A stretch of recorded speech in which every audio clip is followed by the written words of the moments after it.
Buenas tardes, mi nombre es Karen Herrera y les hablaré un poco acerca del federalismo europeo y algunos otros puntos. El federalismo europeo es un modelo de estructuración del Estado que surge tras la Guerra de Independencia de Estados Unidos. Una vez que se consigue la independencia de las antiguas 13 colonias británicas, inician una convención constitucional en la que se debatirían si dotarse de una estructura federal o confederal. Se considera que el federalismo europeo sería un movimiento que define una Europa federal, haciendo referencia a una Europa más democrática, con un mayor poder de decisión de los ciudadanos y de sus representantes dentro de la política europea, poniendo la defensa del interés europeo por encima de los nacionales, que actúe con un nivel internacional y con un equilibrio entre las instituciones que actualmente se consideran desniveladas hacia lo que se refiere al Consejo de la Unión Europea. Esto también busca complementar una unión económica y política. Sin embargo, la Unión Europea aún no constituye una federación. Su Consejo de Jefe de Estado, de Gobierno y Consejo de Ministros siguen ejerciendo el poder normativo en materia constitucional con los tratados que rigen la Unión Europea y en materia legislativa siguen con sus reglamentos y directrices comunitarios.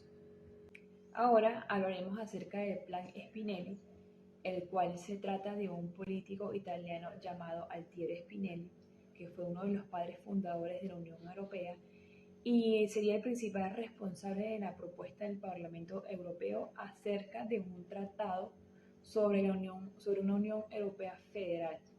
Esta propuesta fue aprobada en el 1984 por el Parlamento por una amplia mayoría y fue una importante fuente de inspiración para la consolidación de los tratados de la Unión Europea para los años 80 y los años 90. El 14 de febrero de 1984 el Parlamento Europeo aprobó por mayoría el proyecto de tratado por el cual se establece la Unión Europea, que sería el denominado Plan Spinelli. Y aunque finalmente los parlamentos nacionales no apoyaron el tratado, el documento sirvió de base para un acta única europea en el 1986, que con esta abrió las fronteras nacionales para el mercado común y para el Tratado de Maastricht de 1992. El entusiasmo de Spinelli convenció al presidente francés Mitterrand de acabar con la hostilidad francesa hacia cualquier cosa que no fuese un enfoque intergubernamental de Europa. Y esto dio a varios gobiernos europeos el impulso que necesitaba para avanzar aún más con el proceso de integración de Europa. Aunque todas sus ambiciones e ideales no llegaron a realizarse, Altiero Spinelli luchó incansablemente por el objetivo de conseguir un gobierno supranacional europeo que evitara así futuras guerras y juntar los países del continente europeo y luchaba por una Europa más unida. En particular también sirvió para el considerable aumento en la competencia del Parlamento Europeo y en la actualidad el movimiento federalista se sigue reuniendo periódicamente. Ahora pasaremos a hablar un poco acerca de la desaprobación de la Constitución Europea. Y se considera que el proceso de integración europeo siempre ha sido un modelo a seguir por todos los estados que buscan reunirse para obtener beneficios. Esta situación llevó a que la Unión Europea a uno de los puntos más altos y de cierta forma decisivos para su futuro. Y en este caso era la consolidación política real plasmada en un texto constitucional. En su primer momento, la línea de investigación para la Constitución Europea, o sea, para el análisis de la naturaleza jurídica y política perteneciente al grupo de investigación de procesos de integración organizacional, pretendía entender la relevancia del texto constitucional propuesto por las consecuencias que el mismo prepararía para un futuro. no solo para Europa, sino también para los estados que siguen el ejemplo de la integración europea. En toda organización se hace imprescindible un ordenamiento jurídico o un conjunto sistemático de las normas que constituyan a un orden o un funcionamiento.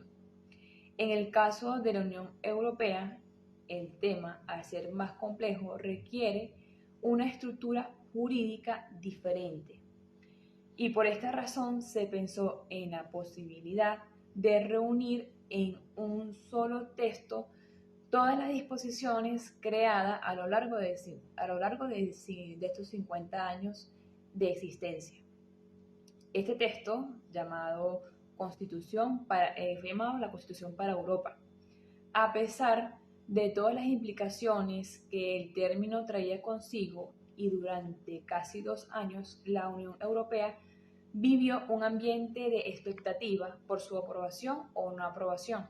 Y a finales de 2007, este panorama cambió radicalmente a tal punto de llegar a considerarse que la propuesta del texto constitucional debería de ser archivada y reemplazada por un tratado de reforma, razón por la que este giro tiene un largo camino por recorrer y varias posibilidades y un sinnúmero de explicaciones.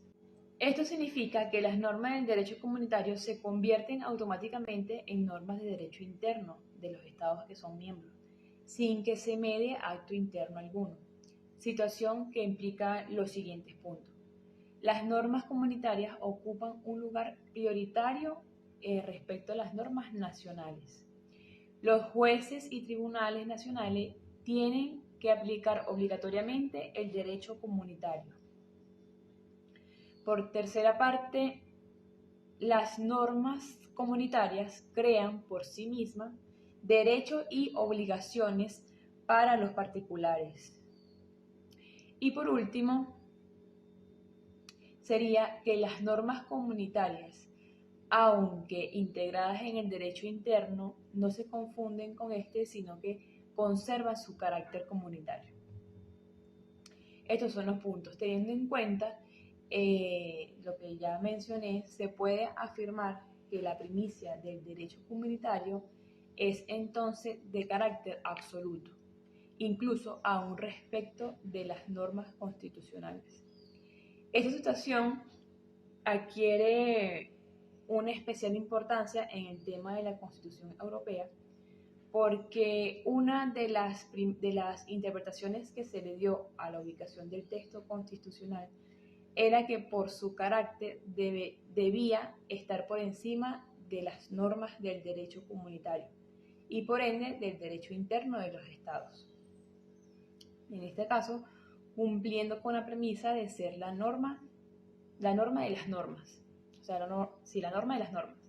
Esta interpretación no fue bien recibida porque se estaba reduciendo el derecho originario a un solo texto, y esta situación podría llevar a lo que sería la Unión Europea, a que la Unión Europea perdiera su fortaleza.